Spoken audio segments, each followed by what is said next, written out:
What his point was, if you have extremely violent populations that need to be warehoused in a prison, he raised the idea of putting them in a prison. We deal with overseas. extremely violent populations just fine. I just think that I don't think you can say, I don't think you can avoid what alligator Alcatraz is. I mean, I don't think you can just turn a blind eye to it.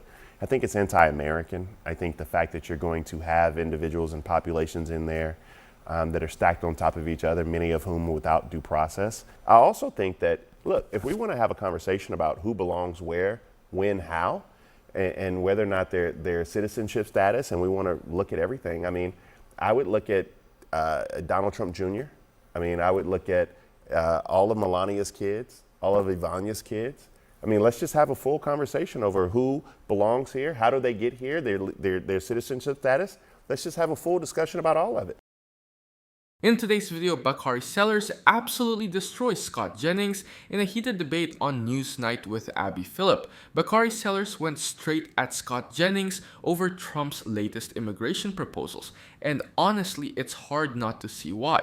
We're talking about ideas that would fundamentally shred the Constitution, deporting American citizens to foreign prisons, ramping up denaturalization efforts for minor offenses, and basically rewriting what citizenship even means in this country. So let's dive in and watch how Bakari sellers shuts down Scott Jennings on NewsNight with Abby Phillip. Despite all the sort of theater of the alligator Alcatraz of it all, Trump's comments today were really stunning, honestly. American citizens, he's talking about people who were born here and threatening to, put them in a deportation facility, deport them, take away their citizenship. What are we talking about here? I mean, he even talked, I think, when he was with the El Salvadorian president about needing more prisons there for things like this. I mean, it's beyond, if you were to make a list of outrageous things Donald Trump was going to do, I don't think this would even have made it on the list. It is so just crazy. But the thing is that crazy things that Donald Trump says come to fruition. He will just do whatever he thinks. And now that this is in his mind, it's truly frightening that he might actually move forward and try to make a penalty for a crime being deportation for people who were born in this country. Well, it's not being deported and dropped off. I think what he has raised is the idea that we'll house some prisoners in a prison in another country. Now, I have no idea whether this is legal or constitutional. It's not legal or constitutional. And I'm sure that'll be debated out, and if it's not, then it won't happen. But what he is saying is, if you have extremely violent populations that need to be housed in a prison somewhere, what's the difference between housing them in a prison here or there, other than the debate, I guess, over the legality of it? But that's what he has been raising. Other than a pesky little thing called the law. Right. And I mean, I don't think under what authority would a president of the United States be able to deport American citizens to the jurisdiction of a foreign country, even for committing crimes? I don't know. Like I said, I don't know what the legality of it is. I don't know if the Department of Justice has issued a memo on it. Just for the purposes of this conversation tonight, what his point was, if you have extremely violent populations that need to be warehoused in a prison, he raised the idea of putting them in a prison. We deal with extremely violent populations. This debate really shows just how unhinged Trump's latest immigration rhetoric has gotten. Abby and Christine were spot on to call out how outrageous it is. But let's be clear, the idea of deporting or offshoring American citizens isn't just outrageous, it's blatantly unconstitutional. The 14th Amendment makes citizenship a birthright, and the Supreme Court has reaffirmed over and over that you can't just strip someone of that because it's politically convenient. And let's not ignore the historical context. When governments start talking about exporting their own citizens, it's usually tied to authoritarian regimes, not democracies. Think about how the Soviet Union used forced exile as punishment. That's the slippery slope this rhetoric edges toward. Plus, the foreign prisons concept Trump floated isn't even practical. The US already spends billions maintaining the largest prison system in the world. 2 million people incarcerated. We've got supermax facilities built specifically for the most dangerous offenders. The suggestion that we need El Salvador to house American citizens doesn't make sense. It's just theater, fear-mongering meant to rile up his base. At the end of the day, this isn't about policy. It's about normalizing the idea that citizenship is conditional. That should scare every single person, regardless of party. Because once you accept that, you've handed the government the power to decide who's American enough to keep their rights. And that's not freedom. It's tyranny. I just think that I don't think you can I don't think you can avoid what alligator Alcatraz is. I mean, I don't think you can just turn a blind eye to it. I think it's anti-American. I think the fact that you're going to have individuals and populations in there that are stacked on top of each other, many of whom without due process. And let me just also say this before it runs on clips throughout social media, is that I don't think there's going to be any Democrat in this country, including myself or you, Christine, who says that if you have committed a violent crime or any crime whatsoever, you shouldn't be deported. We're not saying that. You should be. However, the fact that Donald Trump this morning said you should learn how to swim sideways. I mean, there are certain things about this country and the virtues of it. And the reason that Donald Trump and others are able to build alligator Alcatraz is because of the simple fact that you don't give people the benefit of their humanity. I also think that, look, if we want to have a conversation about who belongs where, when, how, and whether or not their citizenship status, and we want to look at everything, I mean, I would look at Donald Trump Jr.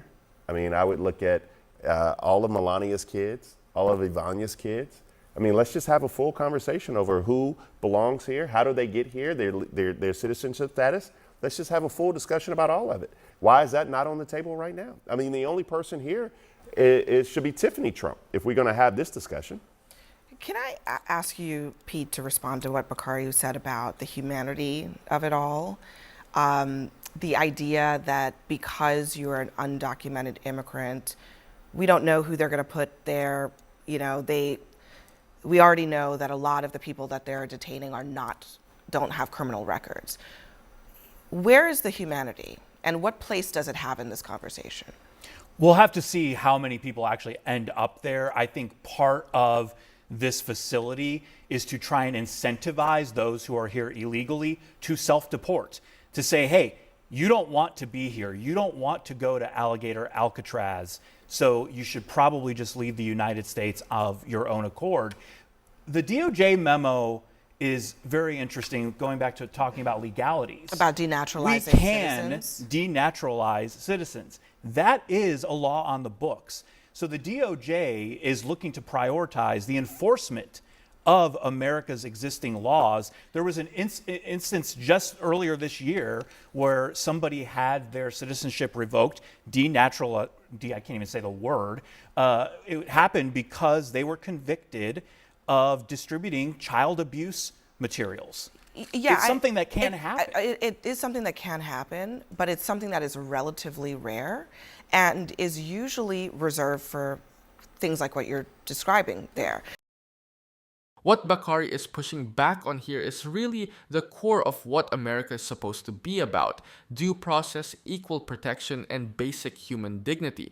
And honestly, the whole idea of an alligator Alcatraz is dystopian, warehousing people, many without criminal records, in what amounts to a deterrent spectacle. That's not just bad policy, it's a violation of everything the Constitution stands for. Let's also get real about this self-deportation idea Pete brought up. History already proved that doesn't work. Back in the 1950s, Operation Wetback was supposed to force undocumented immigrants to leave voluntarily under pressure. Not only was it inhumane, it failed long-term, created labor shortages, and destroyed trust in government. We're repeating the same mistakes, just dressed up with alligator moats and sound bites. And on the point of denaturalization, yes, it exists in law, but it's been historically extremely rare for a reason.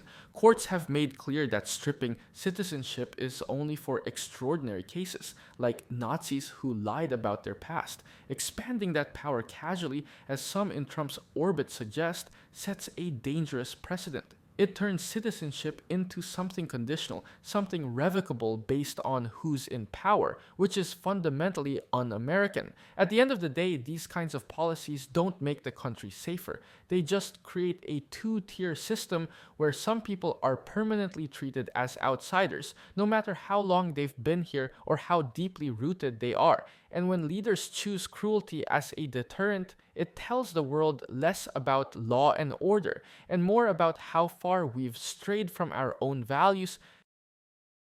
But one of the things that's interesting about that memo is that it says, in addition to heinous crimes, right? I'm not sure there's a lot of dispute about the code and what it says about crimes being a case for denaturalization. But it also says cases referred by a U.S. Attorney's Office in connection with pending criminal charges if those charges do not fit within one of the other priorities. So that's basically any crime. Maybe you're caught with marijuana. Maybe you're caught with marijuana. That's any crime. The number 10. Any other cases referred to the civil division that the division determines to be sufficiently important to pursue. So I think when people look at this, they look at this as a carte blanche. Yeah, it's totally subjective. To just say, Zohran Mamdani, you're a naturalized citizen.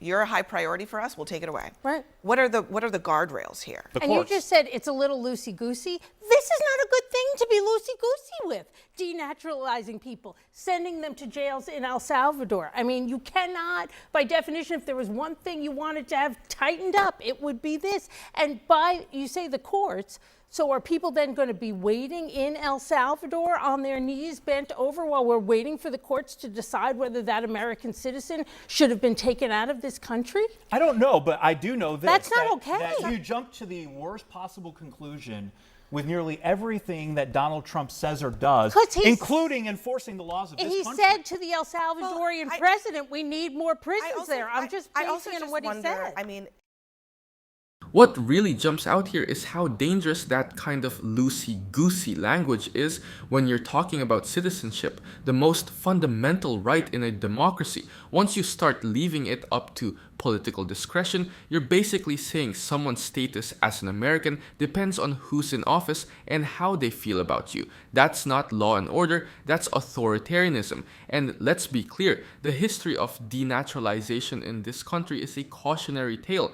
Back in the 1940s and 1950s, there were cases where naturalized citizens had their citizenship stripped because of supposed disloyalty or because they were accused of being communists. Many of those cases collapsed in court because they were politically motivated witch hunts. We've seen what happens when you give the government a blank check here. It gets abused. There's also the constitutional issue. The Supreme Court has ruled multiple times that U.S. citizenship, once legitimately granted, is a protected right under the 14th Amendment. You can't just revoke it because someone got caught with a joint or because they happen to be politically inconvenient. Expanding denaturalization to minor offenses basically weaponizes the system against immigrant communities and creates second-class citizenship. And sending people to foreign prisons like El Salvador, that's not only unconstitutional, it's unprecedented. The US government has never outsourced incarceration of its own citizens to another country. The moment you start floating ideas like that, you're not talking about tough law enforcement anymore. You're talking about dismantling the very definition of what it means to be an American. It's not jumping to the worst conclusion. It's recognizing that when the rules are this vague, abuse isn't just possible, it's inevitable. Pause. Are you getting tired of getting half the story from biased news sources? One outlet says one thing and another says the complete opposite. How are you supposed to know what's actually true? That's where ground news comes in. It lets you compare how different media outlets, left, right, and center are covering the same story. So you can see the full picture instead of just the echo chamber. And here's the best part. Click the link in the description and get 40% off the Vantage tier, which gives you even deeper insights into media bias and political trends. Stay informed, think for yourself, and check out ground news in the description down below.